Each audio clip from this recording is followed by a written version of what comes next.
Dans un petit village d'Afrique de l'Ouest, entouré de collines rouges et de forêts épaisses, vivait un peuple uni, mais marqué par une loi ancestrale.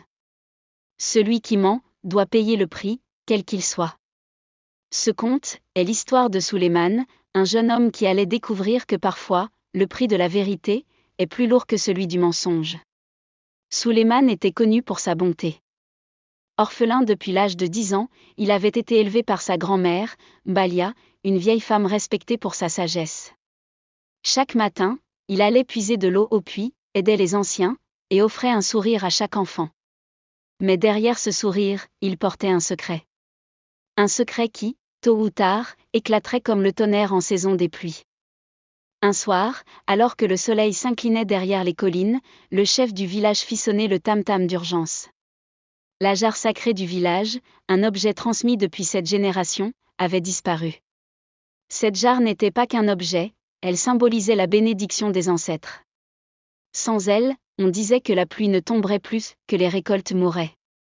Les anciens, furieux, déclarèrent : celui qui détient la jarre et refuse de parler, portera la malédiction de tout le village. Les rumeurs commencèrent à courir, comme le vent dans les herbes hautes. Certains chuchotaient le nom de Suleiman. Pourquoi ? Parce qu'il avait été vu, la veille, près de la case où la jarre était gardée. Suleiman savait qu'il n'avait pas volé la jarre, mais il savait aussi qu'il avait prise. L'auteur du vol n'était autre que Moussa, le fils unique du chef du village. Suleiman l'avait vu fuir avec la jarre, ses yeux remplis de peur. Mais comment dénoncer le fils du chef, l'homme le plus puissant du village ? S'il parlait, il risquait la colère du chef, et peut-être même l'exil. S'il se taisait, il serait considéré comme coupable. Le lendemain, toute la communauté fut convoquée sur la grande place. Les anciens frappaient le tam-tam de vérité, chaque accusé devait s'avancer et jurer devant les ancêtres. Suleiman s'avança, le cœur battant. Les regards le transperçaient. Le chef lui demanda d'une voix grave : as-tu volé la jarre sacrée ? Suleiman baissa les yeux. Il inspira profondément, et dit : non. Mais je sais qui l'a prise. Un silence lourd tomba sur la place. Le chef, surpris, l'invita à parler. Suleiman leva les yeux, et prononça le nom de Moussa. Un murmure parcourut la foule. Moussa, pris de panique, nia. Le chef, humilié devant tout le village, entra dans une colère noire. Plutôt que de punir son fils, il déclara que Suleiman mentait, et le condamna à l'exil. Mbalia, la grand-mère, supplia les anciens, mais aucun n'osa s'opposer au chef.